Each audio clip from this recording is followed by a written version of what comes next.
Welcome back to Random Witchcraft with your host, Vix. This week is the continuation of last week in our impromptu series about candle magic. This week we will be covering prepping your candle for magic. Now, a light and go type candle is a very acceptable way to do pre-blessed candle magic. If that's what you need to do and you have a limited amount of time, go for it. But that's not what we're talking about today. Now, choosing your oils and herbs. The magical boost you get from herbs and oils is worth the time you will take to review what ingredients synchronize with your intent. If you are new to the magical herb world, step into your kitchen, scan your cooking herbs and spices, and start there. Between your spice rack and your yard, you have a ton of magic at your fingertips. Blending herbs and oils is definitely a magical go-to. Calling in the spirits of the herbs and the oils and connecting them to the spell.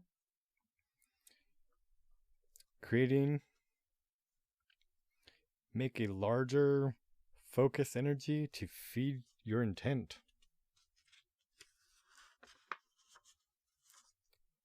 Now, as you dig into the uses of herbs, you master that magic of perspective. There's an energy and a vibration to each ingredient, and they can be used in many ways. Think about a crowbar. It can be used as to leverage something heavy, pry up nails, create an opening, or become a weapon. It's the same shape, weight, and density for each one of those operations, but so many herbs and oils to work with. How do you get down to what is best for your spell? It's almost worse when your selection of herb grows and you get into analysis paralysis for what you want for your spell. Remember, less is more with your blends. Let your plant helpers shine their energy and collaborate with their fellow ingredients to complement and not compete. With more than 5 ingredients, you run the risk of choosing ones that will cancel each other out. There's no quick table to tell you what cancels what. It is a very energetic experience. Use your tools. A pendulum works well here. With each addition, and check your progress along the way. Go slow and you will be rewarded.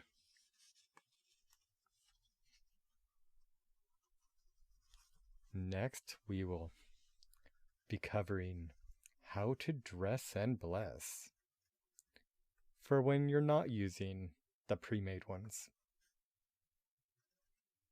Now, addressing a central contradiction in candle magic. Candles are all about that flame, and herbs and oils are flammable. Working smart and safe means a little bit of herbs goes a long way, as too many dried herbs on your candle will create a dangerous situation. With that in mind, never leave a dressed and burning candle unattended. That means be in the room with the candle spell. If you must leave your candle, extinguish it while saying, "As I extinguish your flame in this realm, I light it in the astral to continue the magic." There are standard candle dressing techniques and unique dressing opportunities with each type of candle. Once you pick the type of candle you are going to use in your spell, supercharge it with your custom dressing. When you dress your candle, you are either pulling something towards you or sending something away, and the initial dressing will reflect that. After this first dressing, you can get fancier with carving words and sigils, adding pictures, setting up herbs, and placing crystals. The most successful candle magic experts get really creative when they are dressing candles and setting their lights. Let your imagination be your guide. Let your imagination be your guide. And let's play. Now, using your pendulum or other divination tool is a quick way to check. An even better way is to psychically tap into your energy and find out if it blends with your intent and empowers it. Dressing a blessed candle fine-tunes a spell's energy and makes it a powerhouse. Your intent needs to blossom. When you are dressing the candle, let your energy flow with your hands, aligning with your intentions and filling it up with your magic. You will get your hands dirty when you are dressing candles. Don't be afraid to rub the oil and herbs all over your hands. Anoint the candle with flair and emotion. Skip any tools for anointing and instead use your whole hand for better coverage or your finger for more precise work. Using your own hand is a way to immerse your energy into the spell and the magic into your life. Magic is not a pristine, orderly experience, so throw yourself into the mess of it and have fun. Now, ways to actually dress the candles. To bring something to you towards the center, start at either end of the candle and draw the oil and herbs to the center. This represents resource coming to you from every direction. Now, from heaven to earth, start at the top of the candle, anoint it to the bottom. This represents divine support for your spell. It also represents your desire coming closer to you with every moment. Now, spiraling it into being. Spiral your herbs and oils clockwise on the candle from top to bottom. This represents an unraveling of the issue and opening the road for your spell to manifest. Now, harvesting what you have grown. With the intention of a successful conclusion of what you have been working on, anoint the candle from the bottom up. This represents the seed you have already planted growing into your life, so you are able to harvest the rewards. Now, to send something away, clearing it out from the center. Start at the center of the candle and move your hands outward to either end. This represents clearing from the center out to get to the core of the issue. Up and out. Start at the bottom and anoint your candle from the bottom up to the top. This represents removing the energy or issue your spell is for.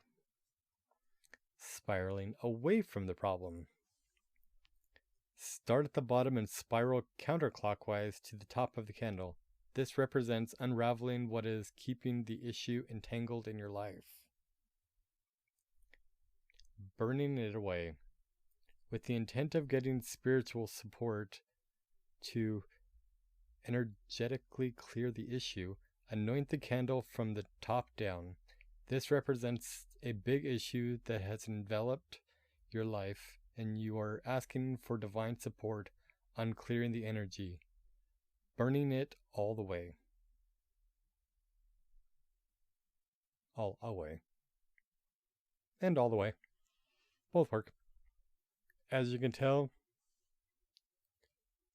there is very similar techniques on both sides, but it's always the intent that you're putting into it that actually manifests what you are going for. Now, to bring balance or keep things steady, anoint your candle from the ends in and then flip the candle and anoint again from the center out, ending with your hands on the top and the bottom. Visualize energy from the earth growing up your body to your head and back to your hands. Pour that energy into the candle from either end and back into your hands, sending it back to the earth and creating stability. Now with figure candles. keeping it simple, dress the figure candle the same way you would dress a pillar candle.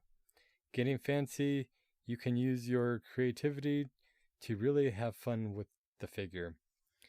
With all of the figure candles out there, the options are endless. And that is the problem. It's difficult to figure out what to do when there are no boundaries. Use the standard candle dressing technique as your starting point.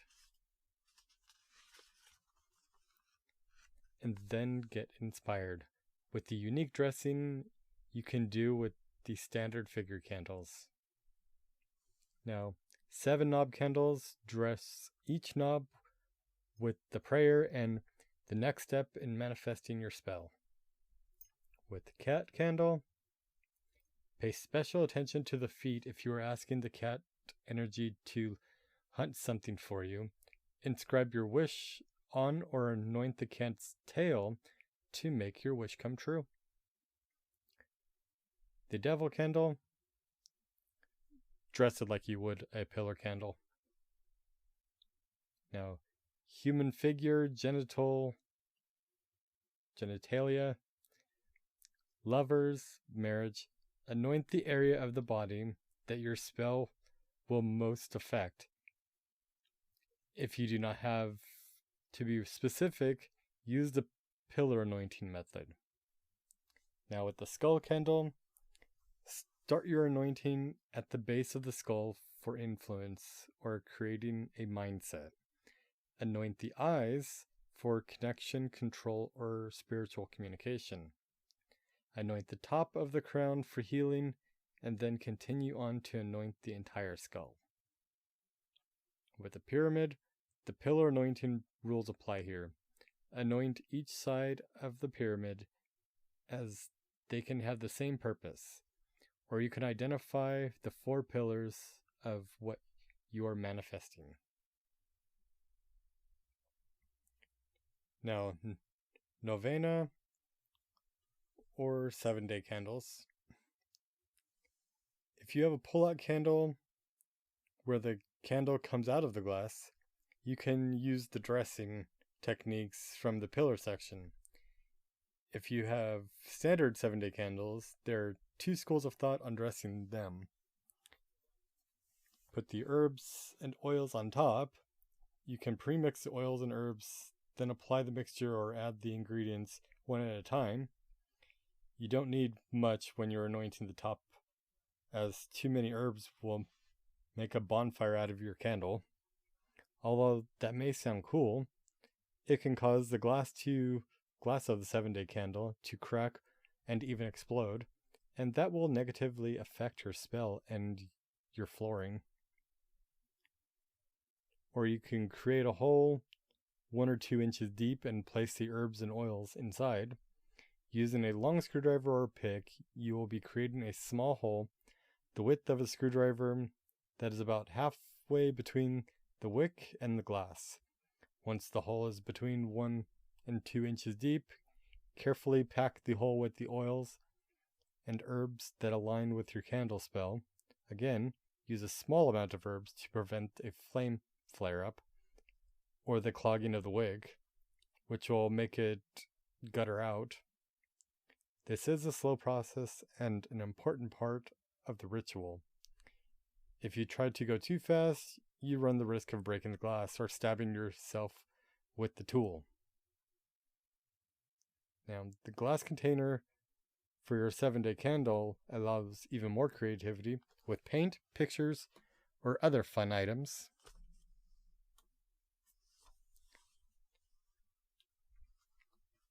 And now on to the next one. The days of the week, which can influence your spell or help it along, or in some cases might hinder you if you do it at the wrong day. But is there really a wrong day? If you need to do it, just do it. But with the days of the week, each day in the week lends a bit of magical assistance. Sundays are a good day for healing and prosperity magic that enhances magic concerning authority, strength, divine power, and learning. Monday is a good day for love spells that affect the family. Clearing and healing spells that work with emotions, dreams, intuition, and spiritual growth are also good on a Monday. Tuesday, this is a good day for protection spells that need courage, strength, or war and conflict resolution. Healing spells that need vitality and strength to carry on are supported by Tuesday energy. Wednesdays, this is a good day for clearing and healing spells for self-improvement. Divination, mystical insight, and resourcefulness. Thursdays, this is a good day for prosperity spells for money, success, and luck. And it's also good for protection spells for legal matters, loyalty, and endurance. Fridays, this is a good day for all love spells, including for fertility, partnership, and friendship. Love spells can also include your love of art, music, and anything that brings your soul pleasure. Soul as in your spirit, not soul as in one. Now Saturdays, this is a good day for prosperity and healing spells that need a boost of motivation, understanding, and will. This is also an excellent day for clearing and banishing spells.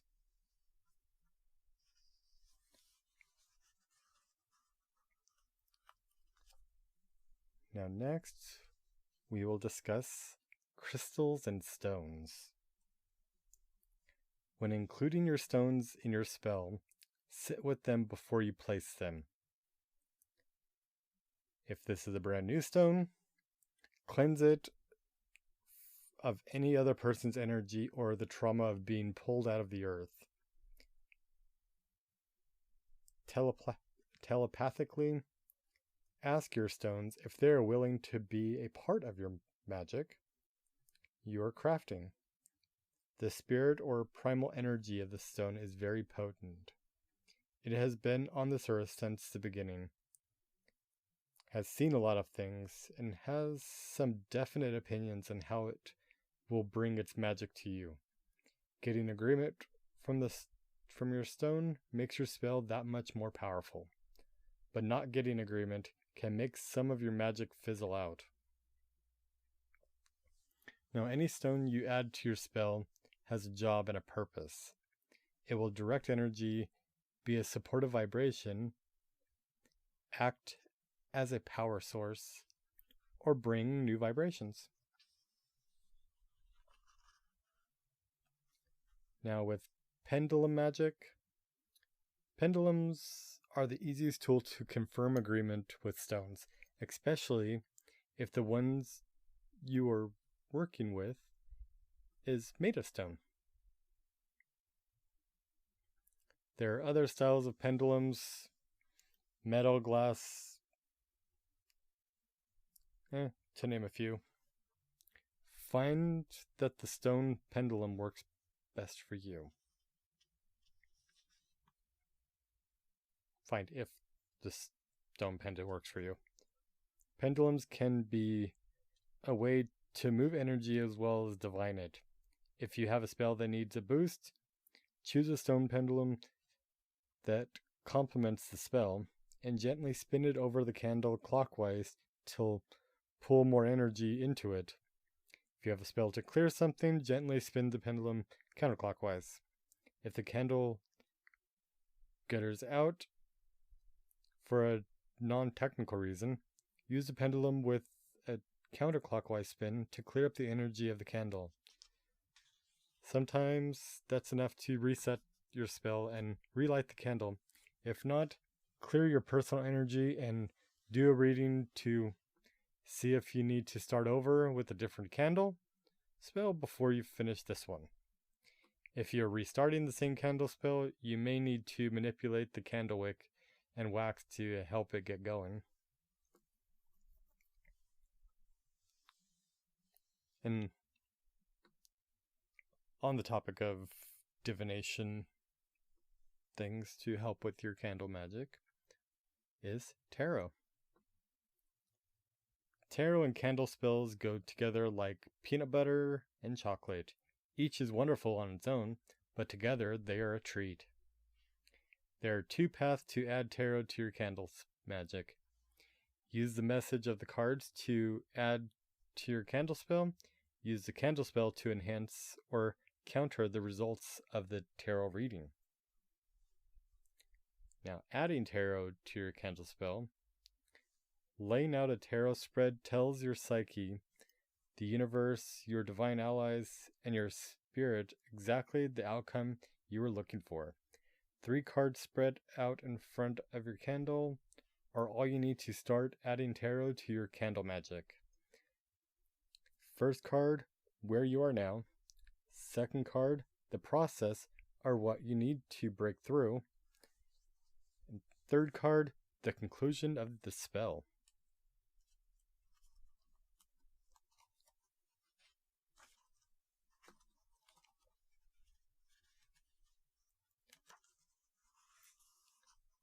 Now, burning spells. Many rituals through the ages include adding offerings to the fire as an appeal for blessing, to create a personal transformation, or to purge what is ready to be released. You are already burning a candle, so why not use the transformational energy of the flame to burn something as part of your spell? When you use the flame of your candle for spell work, you're widening the scope of the magic and making a larger spell. Now, if you are doing a burning spell, make sure you have a fireproof, fire-safe container to put the flames in. Because otherwise you're going to burn something down or you're going to burn yourself. Now, to conclude this episode, we have a big conundrum and a very interesting one. How many spells can you do at once? The answer is 1. Do 1 spell at a time.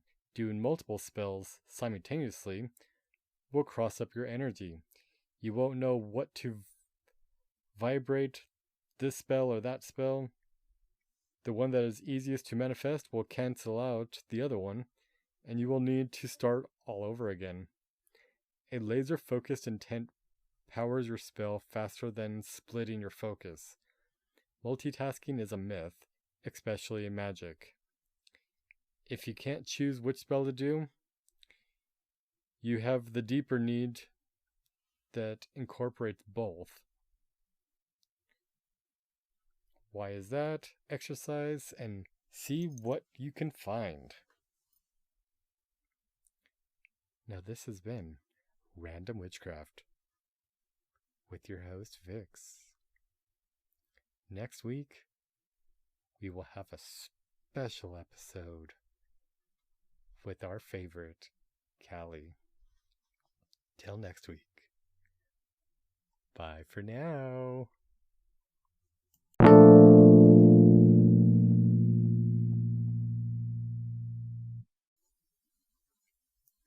Just one more thing before we sign off for the day.